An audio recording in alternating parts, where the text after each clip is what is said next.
Il y a effectivement aussi une autre possibilité, c'est lorsque vous recevez votre parent. Lorsque vous recevez votre parent ici pour 3 mois de séjour et que la personne est effectivement enregistrée dans votre domicile, alors il est compté comme une personne dont vous prenez soin.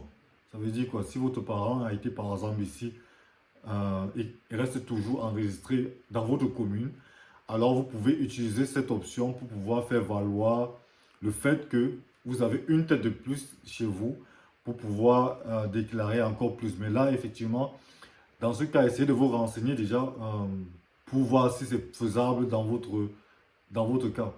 Parce qu'il est important ici que la personne, votre parent, soit enregistré à la commune pour pouvoir faire valoir cela. Ça, c'est aussi une possibilité que vous pouvez utiliser et déclarer la somme d'argent qui est prévue dans ce cas. Parce que je pense que pour chaque personne ou pour une personne dont vous prenez la charge, alors vous pouvez, selon le montant, faire des déclarations d'impôts.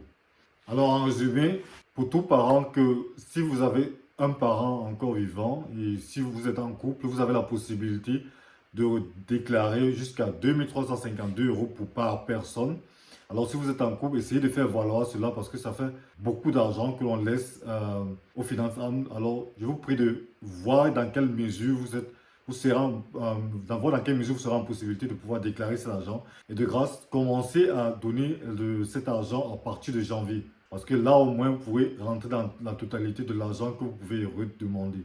Et si vous comptez descendre au pays et que vous voulez faire valoir cet argent pour l'année qui suivra, alors essayez de voir dans quelle mesure vous pouvez descendre avec de l'argent et remettre, mais pourvu que ce soit en début d'année prochaine. Alors si vous venez avant ou après, vous venez effectivement après le 20 janvier, vous avez la possibilité de faire venir, descendre avec votre argent et vous avez 14 jours pour pouvoir remettre au bénéficiaire qui pourra signer. Parce que ce qui est important ici, c'est lorsque vous allez monter les preuves de retrait, c'est le temps qui s'est écoulé entre le retrait que vous avez fait et l'argent que vous avez remis. Alors, cette durée ne doit pas dépasser 14 jours. Sur ce, je vais vous dire à la prochaine.